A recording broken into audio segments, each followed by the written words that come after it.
We want to welcome you if you are feeling weary or feeling energized.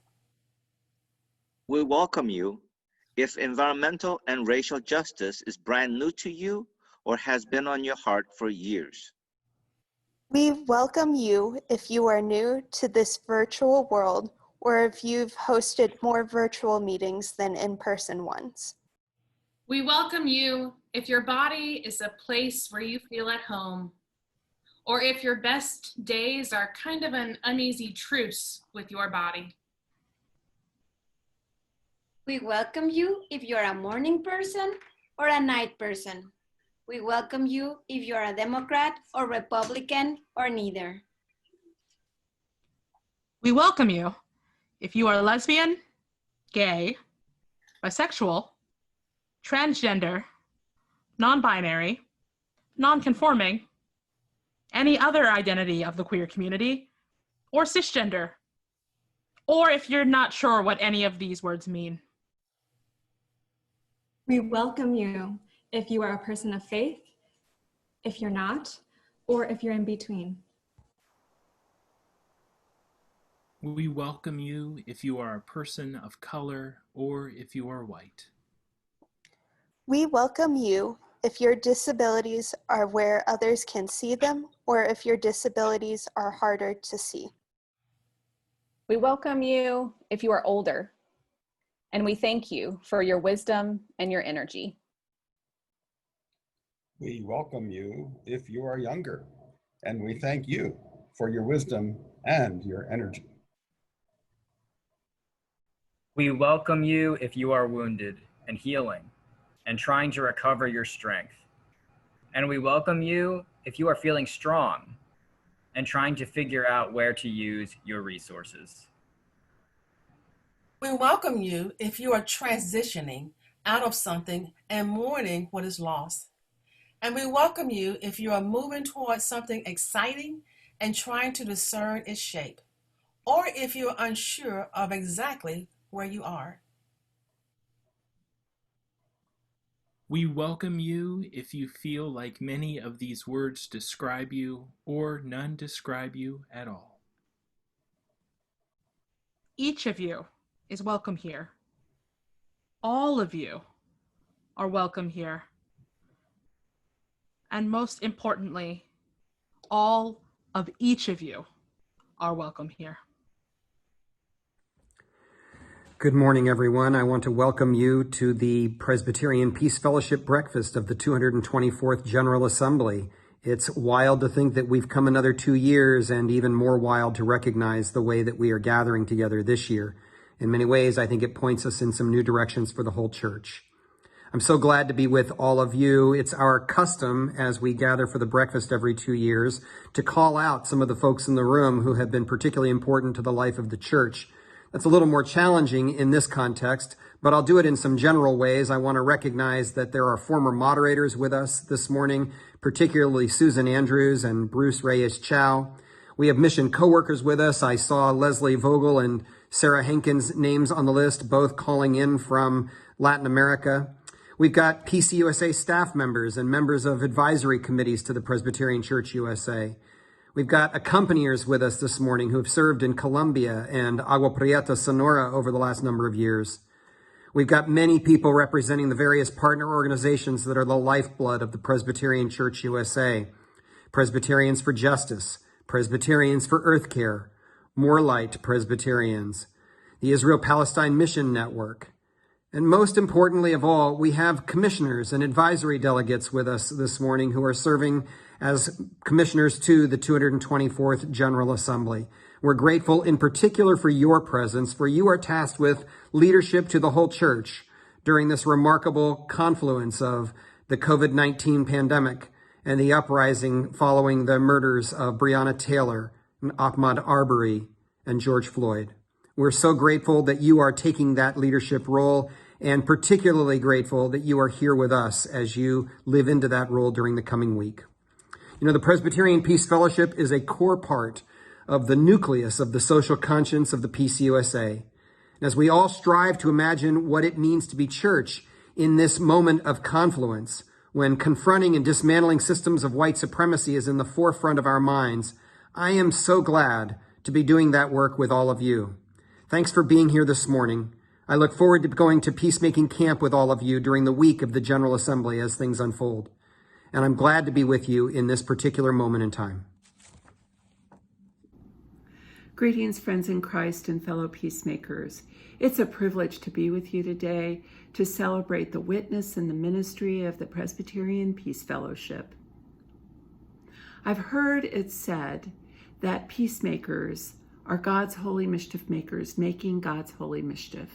And I think that is an apt description for the Peace Fellowship. For you represent a great cloud of witnesses dedicated to making faithful and holy mischief in our church and in the world. That holy mischief has created holy change, change that has sought to turn the church and the world towards a time when our prayers are answered, that God's will be done on earth as it is in heaven. And so it is in that spirit that I invite you to pray with me now. Gracious God, we give you thanks for the gift of this day. We give you thanks for your unconditional love and your call and claim on our lives. We give you thanks for each and every person gathered here, for peacemakers, prophets, poets, preachers, teachers, change seekers, earth healers, faithful disciples, and holy mischief makers all. God, we come to you today with heavy hearts, hearts that grieve the violence and death and destruction that we see across our planet. We grieve the loss of life caused by this new and deadly disease that we do not have a cure for. And we call out and challenge and seek to dismantle the institutionalized racism undergirded by white supremacy that hurts and harms so many of our siblings. Enduring wisdom, we are humbled that you have called us and claimed us for this time.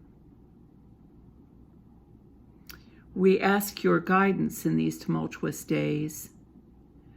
Help us to be your peace, to share your peace, to live your peace in this world.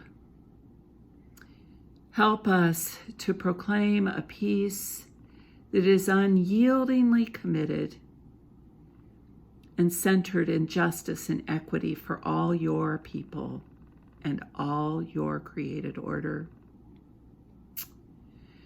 We ask this all in the name of Christ, who is indeed the author of all peace. And God's people said, Amen. Greetings.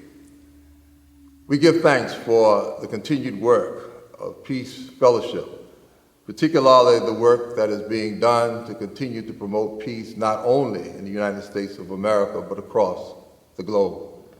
Emily, thank you for your leadership and the work that you continue to do in leading this particular organization to the work that is essential with regards to the ongoing justice aspect of our denomination and of building partners who may be outside of this country, but who are still our brothers and sisters in the faith, many of whom worship the same God and many who go by the name of Presbyterian. I was blessed a few years ago to just have an opportunity with my wife to travel throughout Colombia, South America, during a travel experience sponsored by the Presbyterian Peace Fellowship. It was an opportunity to not only learn more about Colombia, but to spend some time engaging individuals who were committed to the Presbyterian Peace Fellowship from across the United States. and to meet those who have been serving in different capacities, including young adult volunteers.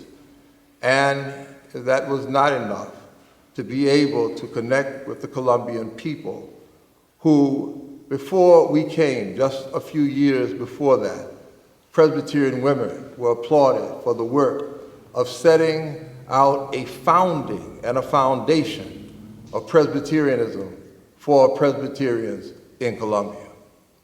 We had an opportunity to see not only the problems but the possibilities of Colombia. And even beyond that, to spend some real time getting a sense of the context in which people are living, and to deal with some of the political and structural pieces of Colombia that called people to a very different place of life as they seek freedom throughout their days. But I want to also say that not only just the Colombia and travel there, but having an opportunity to engage the individuals who have been a part of Peace Fellowship for some years. I know many of you personally.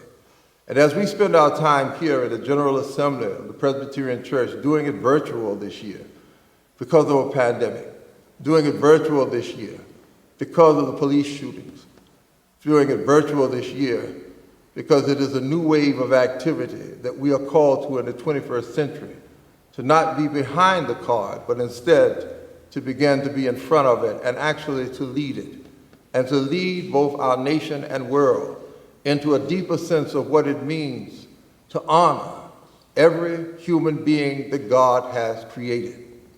And I see that as a part of a symmetry between Peace Fellowship and the work of the office of the General Assembly. Although our functions may be a little bit different, the reality is we are seeking to build and save humanity, to save humanity from its own self, to teach people how to love again, to reach across boundaries, and to dispel all of the negative gyrations that are taking place in our government today here in the United States of America and our leadership throughout the United States of America, to eradicate problems of gun violence in communities, to dispel the myth that the only way to keep ourselves safe is through gun violence and to own an arsenal of guns, and to dispel the notion that somehow or another Jesus spoke some words that said, hate your neighbor. No, Jesus spoke words that said, love your neighbor. And who is our neighbor? Anyone and everyone we come in contact who is created in the likeness and image of God. We thank you for that continued work and walking beside us as we continue to lift up the banner of the Presbyterian Church USA. I pray for the health and strength, not only of Peace Fellowship, but the gathering that you all are having during this period. And we here in the General Assembly of the Presbyterian Church, as we meet, are praying actively for the transformation of the whole church. May God's blessings be with you, and thank you for your witness.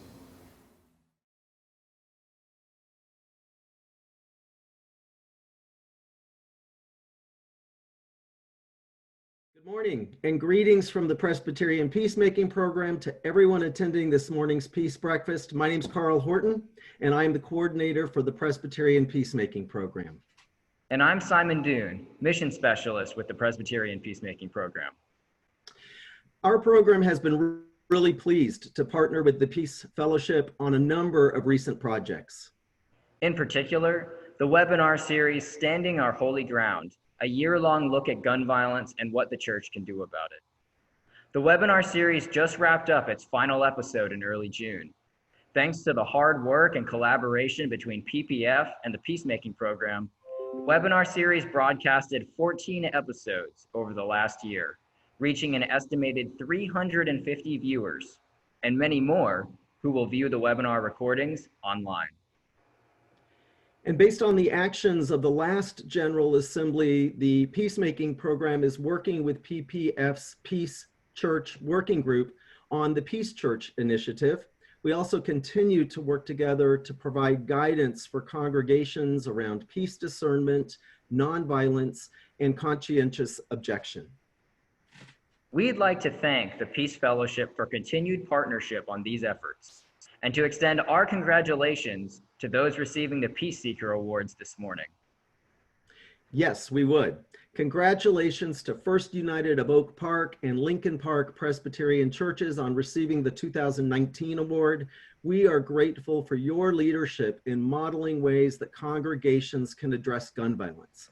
May we continue to stand our holy ground together. And congratulations, Michelle Muniz Vega, for receiving the 2020 award. You, Michelle, are a wonderful colleague and partner with our program as well. In recent years, you have been a participant in 2 of our travel studies seminars, to Colombia in 2015 and to South Korea in 2018. And you are on the leadership team for our 2021 travel study seminar to Puerto Rico, assuming we get to travel next year. Thank you, Michelle, for your continuing commitment to peace. To all of you, peace be with you. Hi, and welcome again to this virtual Peace Breakfast. The Peace Breakfast has been happening for a long time, and this is our very first virtual one. My name is Emily Brewer. I'm the Executive Director of the Presbyterian Peace Fellowship, and I'm really excited to be able to gather with you in this way, even though I am missing seeing so many of you in person. I want to say a special thank you to Ville-Marie and Cindy for your leadership over the last 2 years, and welcome and thank you to Gregory Bentley and Alona Street Stewart for your call and your leadership and for saying yes to this moment. We are so excited for your leadership and for all of the ways that we will be church together over these next 2 years with you. So thank you. I also wanted to say thank you to a few other folks. To the PPF interns who have been so flexible, and this internship looks really different than they anticipated when they signed up. Also to the PPF staff and the incredible volunteers who have put this together. Some of them you'll see on video in the next little bit, and some of them work behind the scenes. None of this could happen without the incredible work of many dedicated volunteers, so thank you. And their names will be at the end of this, so I hope that you'll stay tuned to see those folks that you recognize. So much has happened since the last time we were together at General Assembly in St. Louis. And I just want to name a few of those things that have changed and happened in the life of PPF, at least. Since we were in St. Louis together a couple years ago, PPF has hired a gun violence prevention ministries coordinator, Reverend Deanna Hollis. She's the first position of that kind that we know of in the U.S. So we're so grateful for her leadership and for her saying yes to that call. We also received a call from some friends and partners on the U.S.-Mexico border to provide accompaniment there for folks who are human rights defenders and who are accompanying migrants along the border, a place of, we know, great danger because of U.S. empire and militarism. And so I also want to say thank you to Allison Wood, our PPF accompaniment coordinator, who started and then a couple days later helped begin this program of accompaniment on the U.S.-Mexico border. As many of you know, we have been in partnership with the Colombian Presbyterian Church in Colombia, South America for many years, and it was because of that accompaniment work that folks along the U.S.-Mexico border called PPF and asked for that similar kind of accompaniment while they are experiencing danger. So while we wish that that was not necessary, we are grateful for the partnership and the relationships that have grown out of that accompaniment experience. And we look forward to being together again in person when it's safe again after the pandemic. And I also want to say thank you to all of you who helped us celebrate our 75th birthday last year by attending birthday parties across the U.S. and by contributing to the endowment campaign. We raised $400,000 toward our endowment in honor of the 75th anniversary last year. And it is that endowment that allows PPF to be nimble and respond quickly when the movement and the moment requires it. And this is a moment in our history of great possibility with the uprisings globally against white supremacy. And it is because of people like you and your generosity that allows us to respond quickly in moments like that. So thank you. I hope that you will go to the PPF website, presbypeacefellowship.org, and see some of the ways that we are attempting to respond faithfully to the call from local and national Black grassroots organizers and their calls to defund the police as part of dismantling white supremacy and toward Black liberation.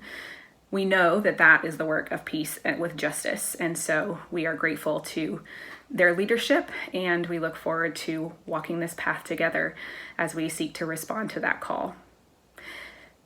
So thank you. Those are just a few of the things that have changed since the last time we were together, but I want to say thank you for being here in this new way, and I look forward to connecting again in person very soon, I hope. Grace and peace. My name is Warren Cooper, and I bring you greetings from Philadelphia, Pennsylvania. I pray this finds you and your family circles safe and healthy and well. When I was invited to participate with you on this day in this way, it came to me that I should share my newest of new songs, which is a song that is dedicated in particular to those who are still trying to figure out when the right time is to stand for justice, where the right place is to stand for nonviolent peace, when and where we can stand for human rights and the care of our earth. The song is called Right Here, Right Now.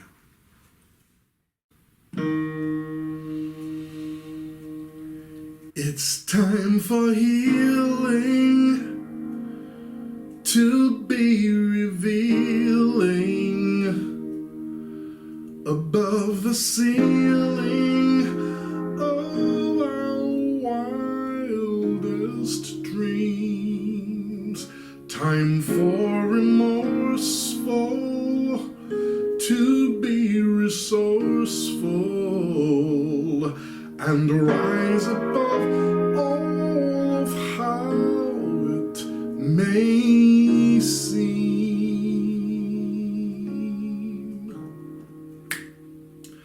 It's time for healing to be revealing above the ceiling of our wildest dreams. Time for remorseful to be resourceful and rise above all of how it may seem. I wanna do it right here, right now, right here, right now, right here, right now, right here, right now, right here, right now, right here, right now, right now, right here, right now, right here, right now, right here, right now, right here, right now, right here, right now, right here, right now, right now. It's not hocus pocus, just take your focus and put it on what your heart wants to see. God stands beside it, God will not hide it. If you abide it, that's how it will be. Come on and do it right here, right now, right here.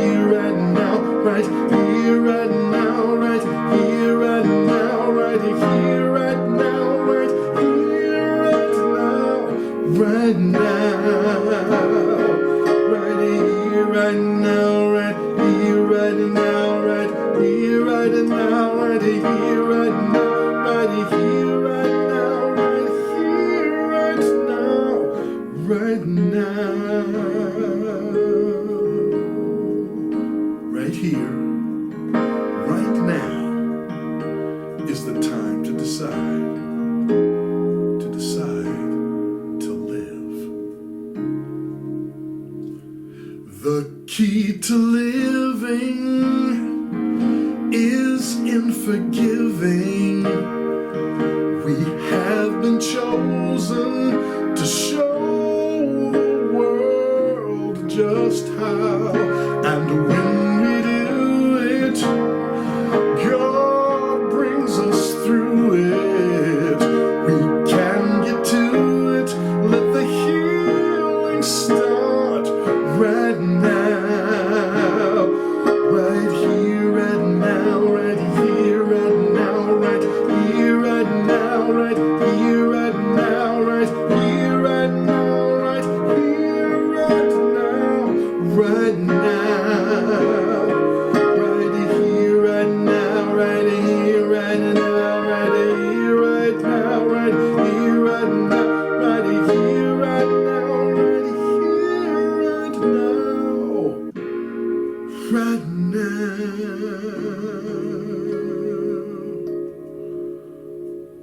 right now.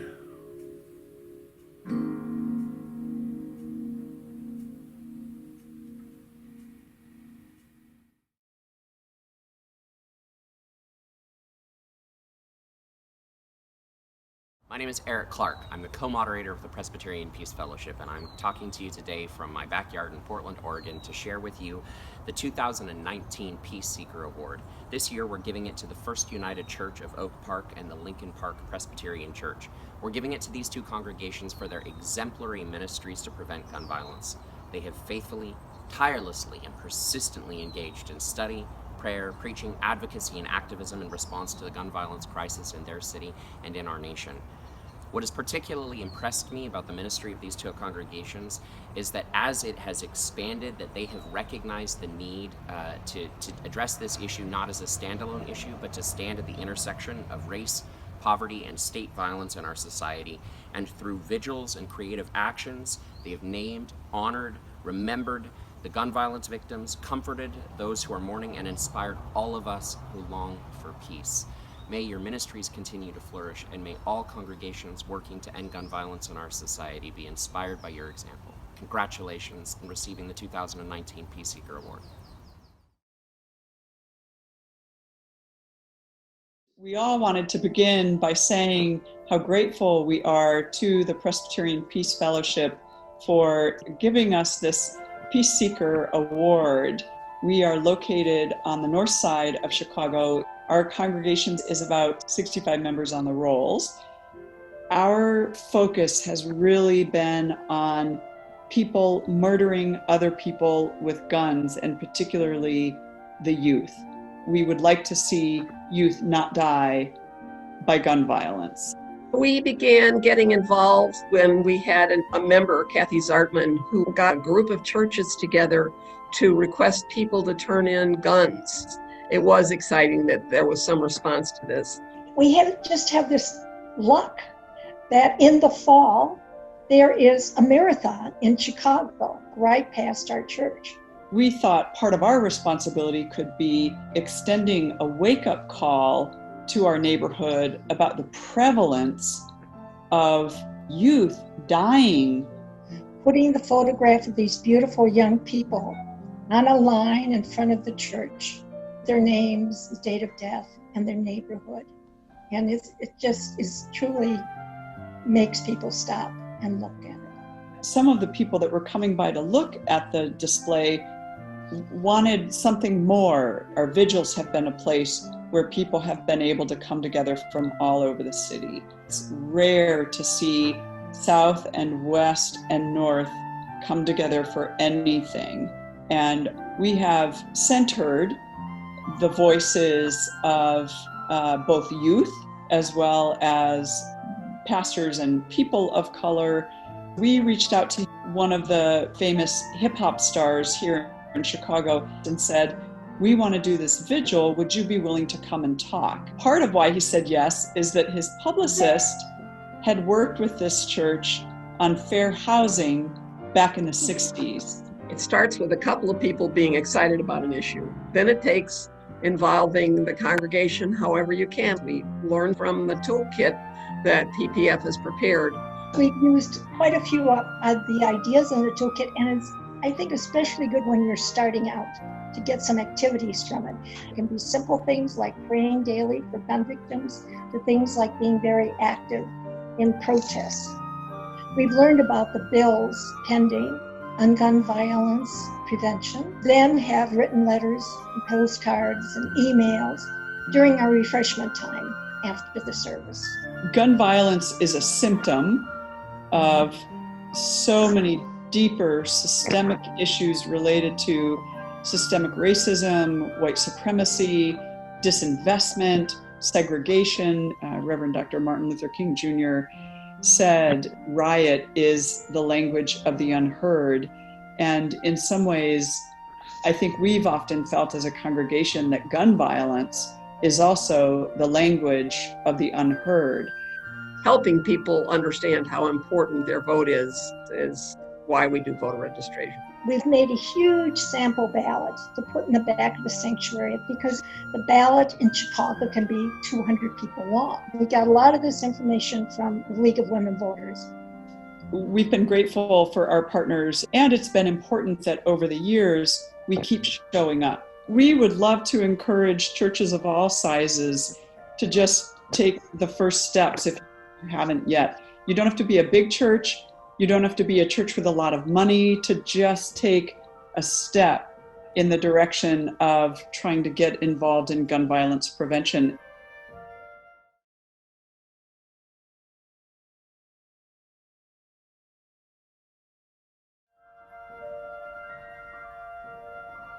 Okay, this is one of our gems from the Peace Prayer Vigil at First United Church of Oak Park.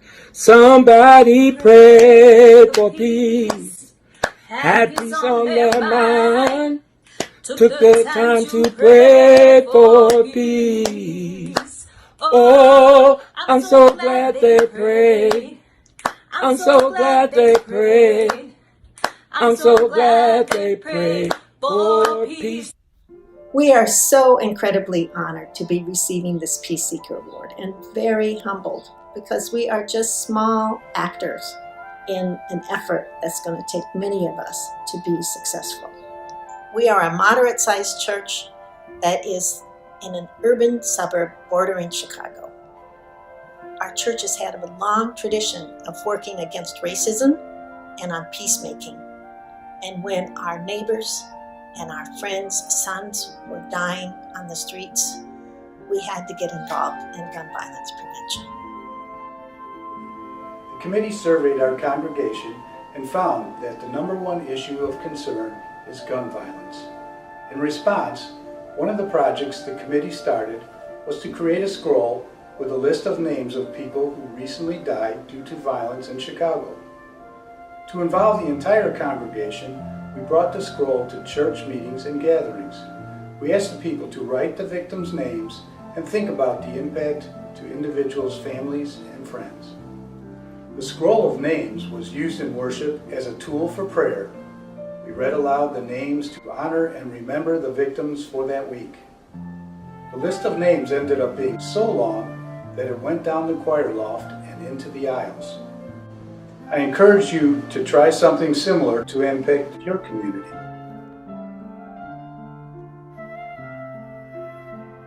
Right now, we have over 20 cities that have joined the Gun Safety Consortium, and that will promote safe gun technology. Owners can unlock their gun and use it quickly if they were threatened, but their children wouldn't be able to use it. You wouldn't have as many teenagers committing suicide with their parents' gun, and you wouldn't have the accidental shootings of little children shooting other people, and thieves stealing the guns won't be able to use them. You know, gun violence affects all of us. We all need to be advocates for peace. But I also see how busy parents are today. And so our Waging Peace group offers little things for them to do. We might have a table after church set up with postcards for people to sign to legislators or letters to sign. In January 2019, our newly elected governor, J.B. Pritzker, passed into law the Gun Dealer Licensing Bill.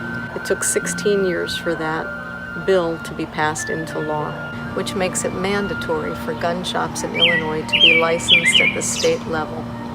This new law makes it possible for state agencies to monitor gun shops to make sure that sales of guns are done legally.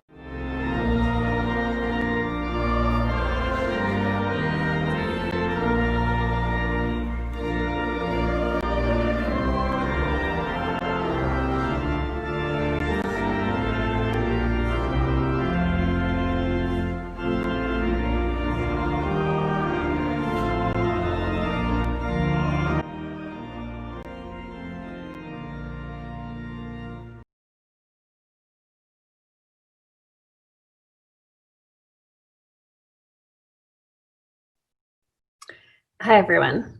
I'm the Reverend Abby Mohop, and I'm the moderator of Fossil Free Peace USA. It is my great privilege to present the 2020 Peace Seeker Award to Michelle Munoz. Michelle, your passionate and faithful commitment to work for peace through justice, earthquake care, and connections have been an inspiration to us all. As the disaster relief coordinator in the Presbyterian of San Juan in Puerto Rico, you have worked to recover and rebuild from the devastation of Hurricane Maria.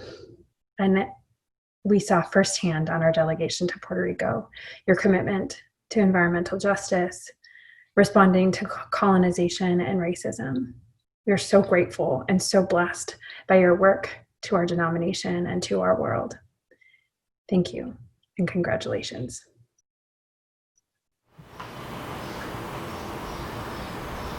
How is it possible that people will come to Puerto Rico to work for free?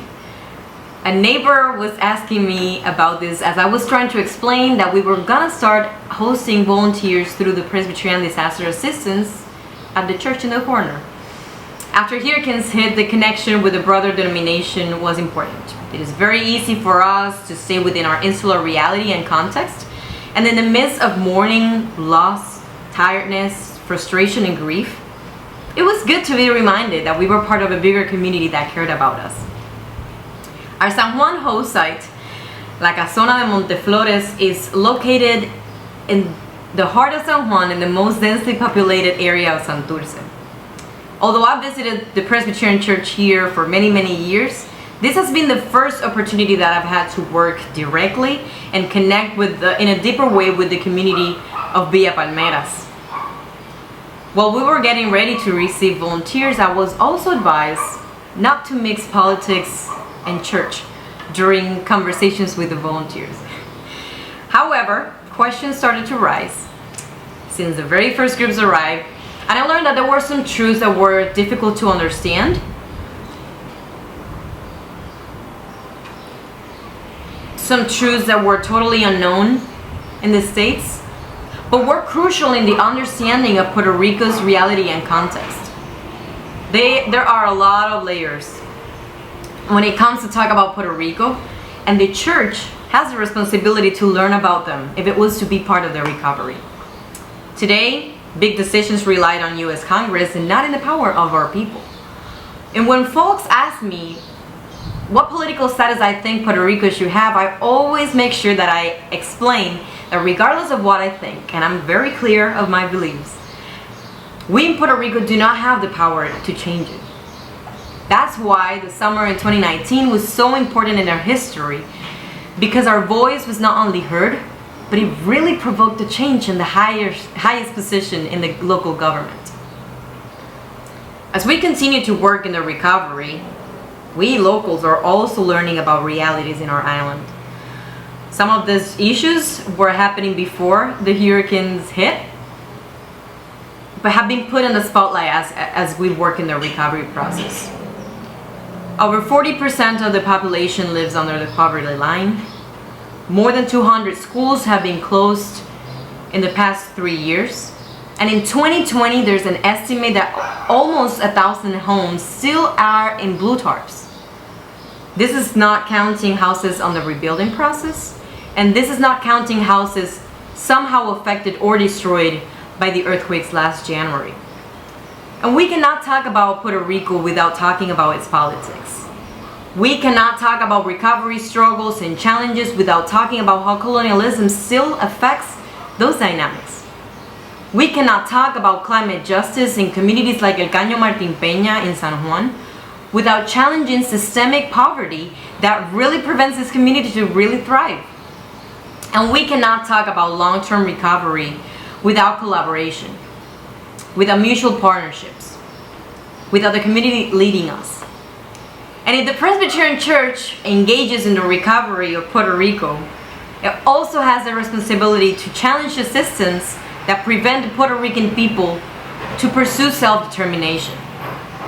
As we walk alongside our communities contributing to the rebuilding of their homes, or the work of grassroots organizations, the Church also has to learn about the root issues that have been challenging Puerto Rico for decades and centuries. I know that takes time, but we really have to do the whole work. It cannot be a check mark on your missions committee.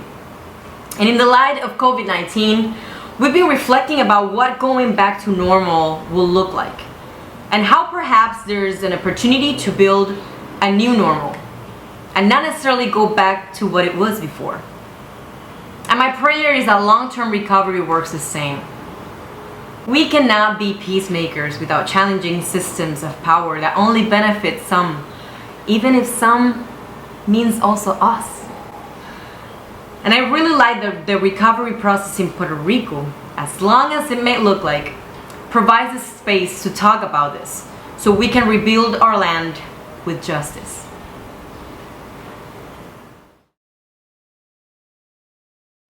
Hi, my name is Shannon Vance Ocampo, and I serve as the co-moderator of the Presbyterian Peace Fellowship Activist Council. It's my joy to welcome you to the virtual Peace Breakfast at the 224th General Assembly of the Presbyterian Church USA, and to also introduce and to welcome our speaker for the Peace Breakfast. He is a good friend of mine, a colleague in ministry, and a prophetic voice in our denomination, the Reverend José Gonzalez-Colón. José is a pastor, an environmentalist, and a community organizer. He has been a prophetic voice in the Peace USA on issues of climate change and also of racial justice. He is the pastor at Iglesia Presbiteriana de Hatorrey in San Juan, Puerto Rico, and he is the former moderator of the Synod of Boroquín. He participated 2 years ago at the pre-General Assembly fossil-free walk that went from Louisville to St. Louis, Missouri, and Jose also hosted the fossil-free delegation that went to Puerto Rico in 2019. He is doing incredible work in his local congregation and leadership, post-Hurricane Maria, in feeding communities and people, starting community gardening projects, and working on issues of food sovereignty and food security. It is my joy to welcome him and to invite him to offer to us our keynote presentation today, which is A Planet to Save and Very Little Time. Welcome, Jose.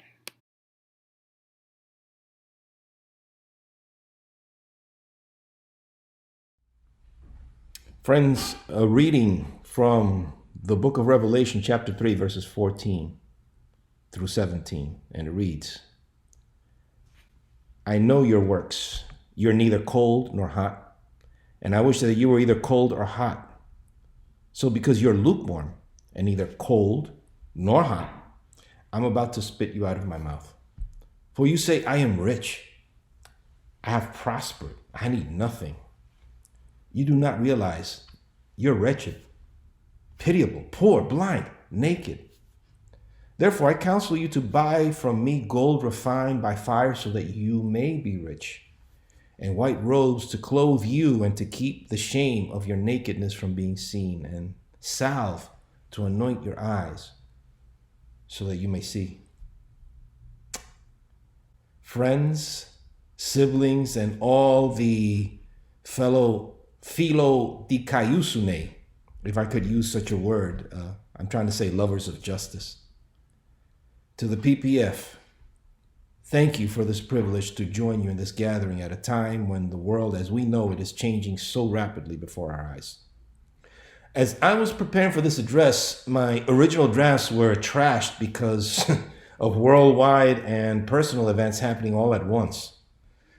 The COVID-19 pandemic, the collapse of support for our public health systems, and the ensuing riots caused by the unhinged police brutality culminating in the death of Brother George Floyd. Now we find ourselves here in this unusual gathering because of a pandemic that is caused by human misbehavior. Xenophobia in the form of racism and environmental degradation are the reason we cannot gather in person at this year's General Assembly. And yet, our leadership has yet to see the light in our effort to decouple ourselves from industries responsible for propagating these issues that haunt us today, because unfortunately, some believe that this is just a matter of social justice. I really hate that phrase, if you pardon my frankness. For as a pastor, it's just plain justice that's at the center of our Christianity. It's not just social, and it's neither social justice. We need to have a conversation of plain, old-fashioned justice that we read about in our sacred texts and in the practices of our spiritual forebears. It's there. My journey in the road of justice in the environmental realm began during my ministry in the now gentrified communities of Brooklyn, where those of us who were pushed out were relegated to substandard housing and horrible food. The housing in many instances were unlivable conditions and nutrition limited to the fast food industry, and leaving the gentrified peoples in dire health. Leaving them in squalor. Sadly, it is poor people who are the first waves of those affected by climate breakdown. Migrants from the Dry Triangle in Central America. Citizens of Bangladesh who will soon belong to a country mostly underwater. Communities all over the world are losing their homes because of a voracious appetite and thirst for oil fuel. Gradually, however, it's now affecting the next tier in the social ladder. You may live in a nice suburban neighborhood, but all of a sudden, one of your loved ones is unexplainably sick. The culprit may be a refinery, it could be a mine, it could be an oil pipeline just a few miles away from your home. I found the same results, albeit in a slightly different iteration, when I began to pastor in Puerto Rico. The problem has been and still is to call out the injustice when those who are wronged are somehow, quote unquote, if they can call it that, rewarded with a slightly better than expected level of purchasing power. The ability to shop is not a substitute for justice. Neither is losing the sense of stability we feel when we go to the mall be considered a valid excuse to forget what's happening in the world today. It is a repeated strategy over and over again to misinform and divide. And churches are not immune to this because many believe that it has nothing to do with us, or there is nothing we can do because it is out of our hands. Christians so many times forget that our hope does not arise automatically from truth itself, but it springs out of a process of revealing the truth. Our shopping has doped us into believing we're fine, even when we're too sick, too oblivious, or too self-indulged. Here, in this passage we just read, the revelator chastises a Christian community for their indifference. Listen to this. I know your works. You're neither cold nor hot. I wish that you were either cold or hot. So because you are lukewarm, neither cold nor hot, I'm about to spit you out of my mouth, says the Lord. For you say, I am rich, I have prospered, I need nothing. You do not realize that you're wretched, you're pitiable, you're poor, you're blind, you're naked. Friends, now that's the truth. It's not a hopeful statement in and of itself, yet look at the process that the speaker of the truth suggests. He says, be earnest, therefore, and repent. So this is why we are here today. We need to divest because we need to change. We need to repent from the way we do our business. Our behaviors put us in places of heavy burdens in communities we do not even know, whether they are in the Dakotas, whether they may be in some mine in Chile, or in a refinery in Port Arthur, Texas. Now, I am mindful that this is not going to be an easy way out to convince our fellow Presbyterians in this world of I'm right, you're wrong frame of mind. If we visit every congregation in our denomination today, there's not one community already adversely affected in some minimal way by our economic behavior leading to climate breakdown. It could be a concentrated feeding operation or a CAFO in North Carolina. It could be a meat packing plant in Iowa. It could be farm workers in Florida dealing with noxious pesticides and fertilizers. All of these contributing to global warming. We have been convinced that there is no other way to preserve our way of life without fossil fuels. And there you have the false idol, the false sense of prosperity, the false sense of security that we're dealing with inside and outside the church. It's the Pharaoh, the enslaving Pharaoh of our day, because without it, we believe that we cannot continue to prosper.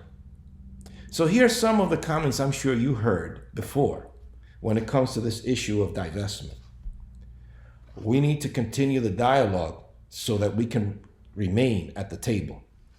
Now, I wonder, this is aside, me thinking aside, if there is really a table at all in this metaphor. I don't know. Or here's another one. Our institutions cannot divest so soon anyway, even if the General Assembly calls for some sort of categorical divestment immediately. Or, our church cannot handle another division. Now, I want to challenge you today to consider another way out. It won't be easy, maybe even slower results than we'd prefer at this time.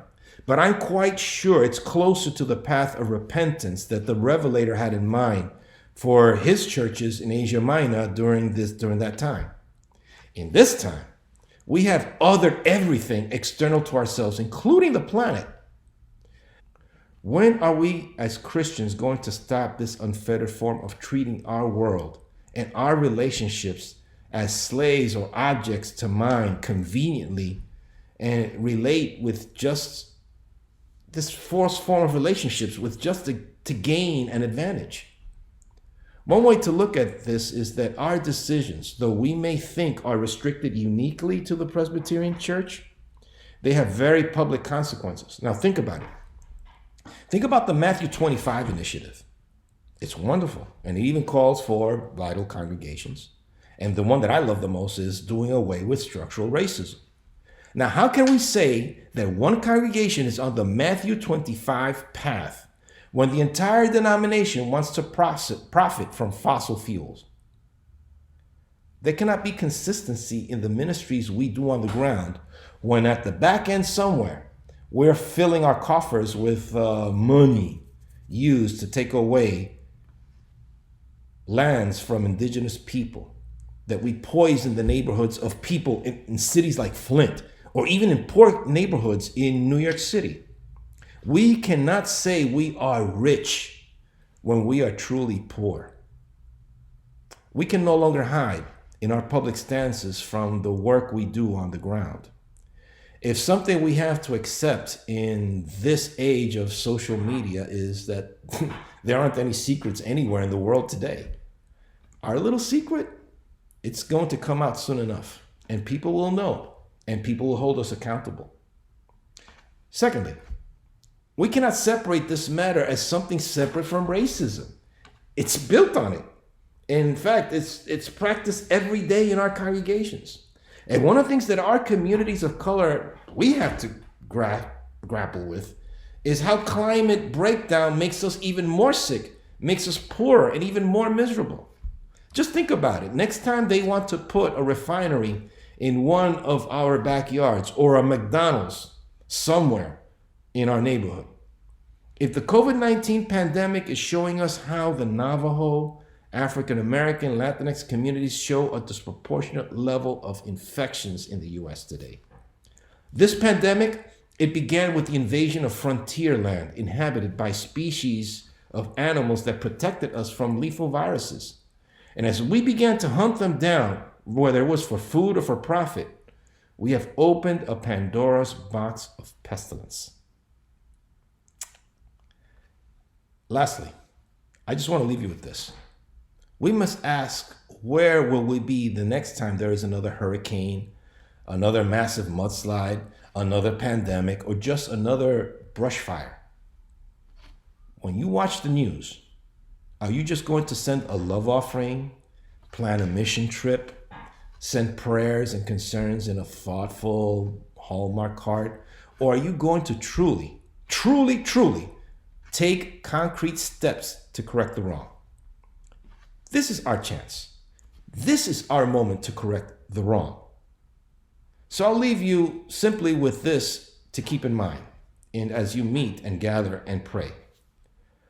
Our call for categorical divestment is not only the domain of our General Assembly, but rather it's a pastoral challenge in our congregations. We already have talented people in our churches that can take the lead if we simply open the floodgate. The problem is we have too many gatekeepers. We may be right now separated physically, but we have other means to begin a process of what I call making creative mischief and truly shift the direction of our church. This is our time to raise the issue, not just of social justice, but of plain human decency and true Christian fellowship. We must tell the truth about the climate and the injustices created by the fossil fuel corporations. But the truth in and of itself will not bring the hope we need. It is the fact when you and me decide to bear the truth in our lives. So we really need more truth bearers over and above mere truth tellers. Telling the truth is easy. Living the truth is the difficult thing. These are the ones who put their bodies in front of marauding law enforcement. They are also the ones who sit in Bible studies trying to figure out, what is God telling us when we hear the words, "Thus saith the Lord"? Holy words like that provoke holy actions that truly begin a redemptive process, a process of true repentance. Now, I am an optimist to believe that we are all over, these people, they're all over the church and they're in every community. But remember, God knows our works, the meaning of our actions that result in the conditions that we find ourselves right now. Real truth bearers, they're going to find ways to usher the new age. Friends, this is our kairos. The inbreaking, the interrupting presence of God unfolding before our eyes. This is the source of our hope. So for you who are going to be the truth bearers in this General Assembly and beyond, I'm ever so hopeful and thankful. Love you all. Abrazos. Paz. Hi everyone, my name is Jessie Light Wells and I am coming to you from Dallas, Texas, where I serve as a campus minister.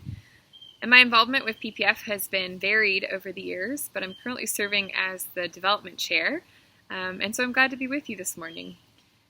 I don't know about you, but in this season I feel like I've been living into some new rhythms. My daily life has been a lot slower, even as social movements have become more urgent.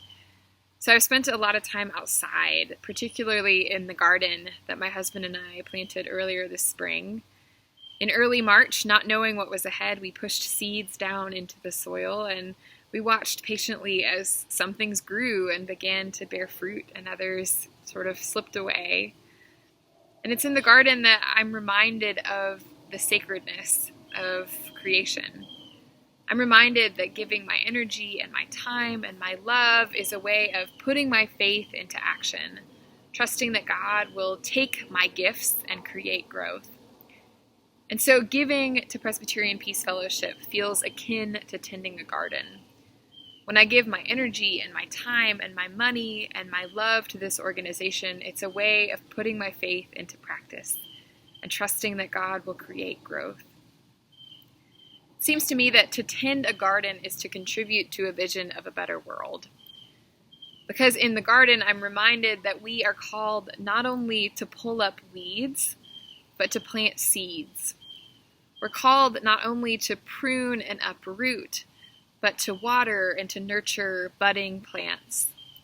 We're called not only to confront powers of violence and hatred, but to envision and work for the kingdom of God on earth. We're called not only to deconstruct and to stand against, but to reimagine and to build up.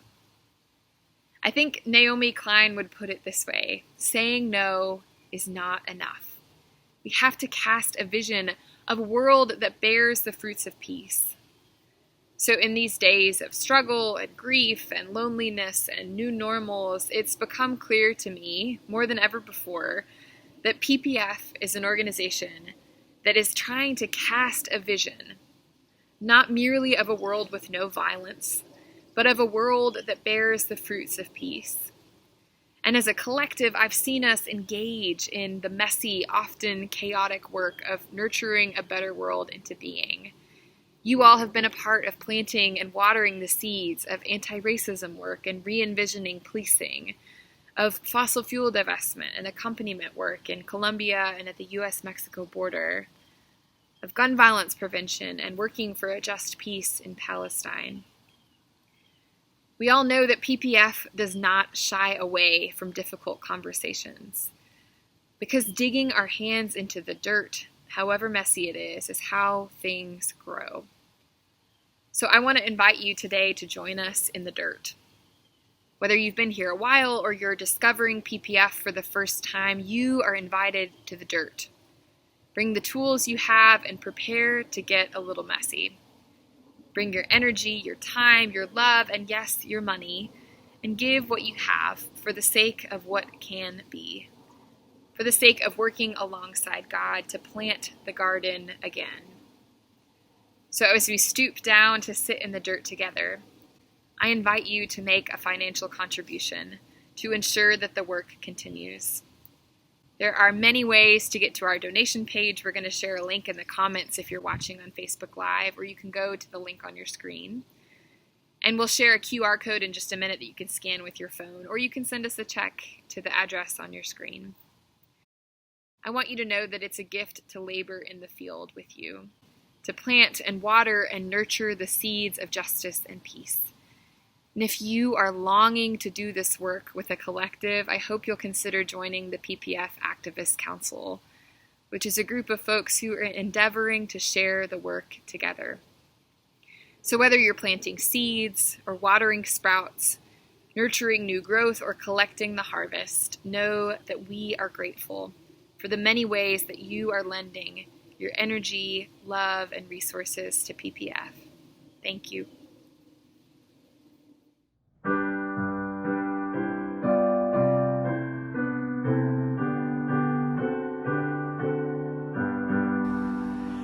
You turn mourning into dancing, you give peace in times of strife, you turn weapons made for fighting into tools that nurture life.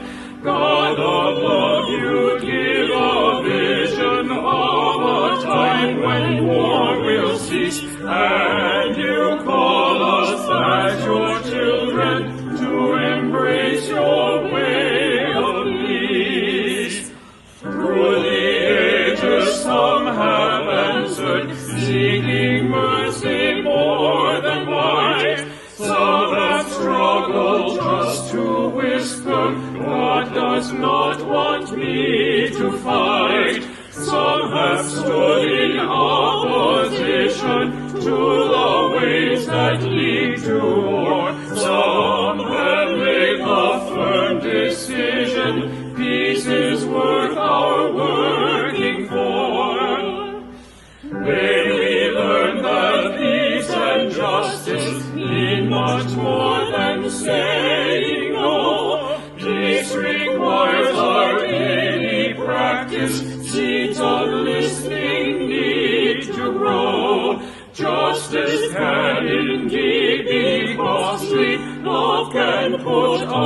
to the test, and non-violence must be nurtured, yet in seeking peace we're blessed.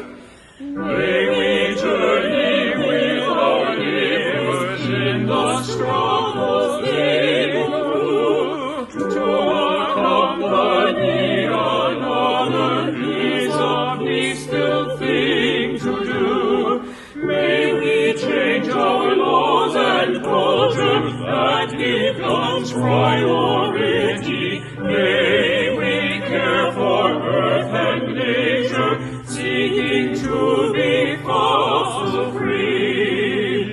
When we're driven to distraction as the hatred and the fear, when we struggle to take action as we grieve the violence here, turn our mourning into dancing. May our songs of joy increase as we see what you are doing in our midst, O God of peace.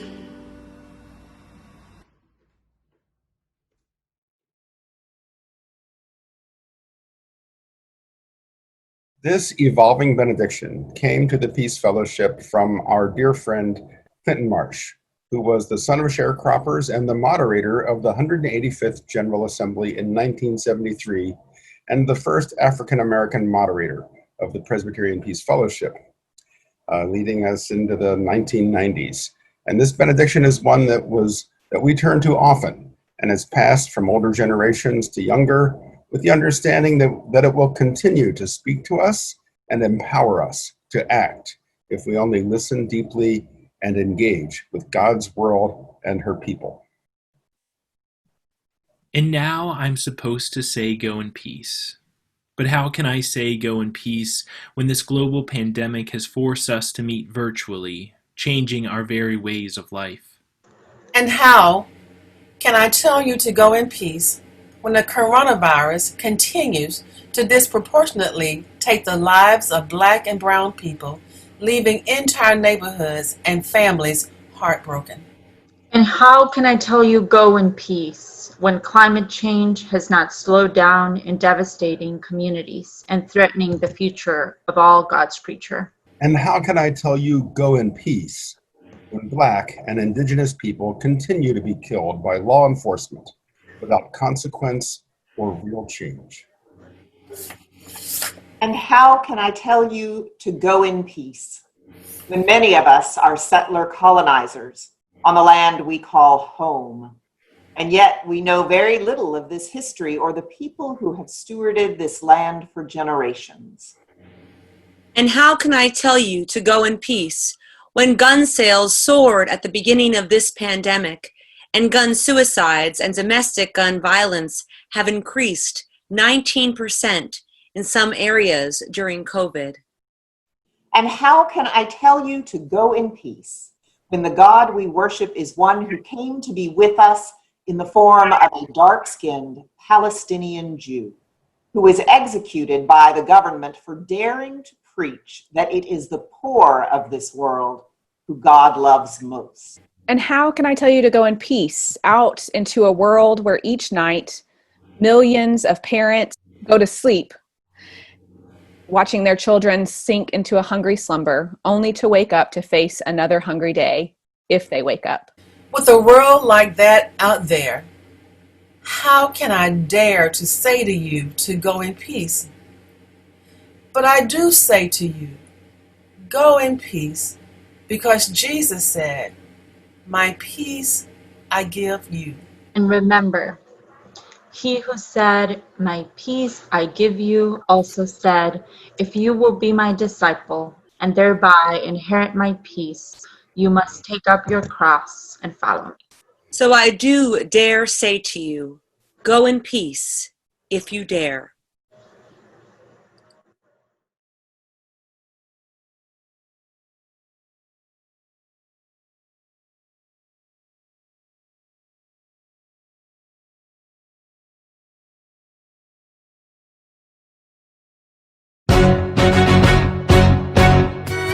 How does an overture, thoughts put down on a page in a few words, written and formatted as a recommendation and a rationale through politics, bureaucracy, and polity, grow up to be Presbyterian policy? Are better angels an overture to make us able to be more grateful, to make the church more faithful, to make the church more graceful? The deadlines before April, it all starts by placing it at your church sessions table. It could start with a subcommittee or other group within the church, but it's for sessions, so take your questions to the clerk. If you keep pressing and it gets enough yeses from the session, then the clerk of sessions gonna keep that overture progressing. To the stated clerk of presbytery, now it's their production. They'll put it on the agenda of the meeting with discussion, and someone from the session can give it an introduction at the meeting to elucidate why everyone is fussing. The presbytery may discuss it after all they're Presbyterian. In love and humility they'll talk until they're weary. Then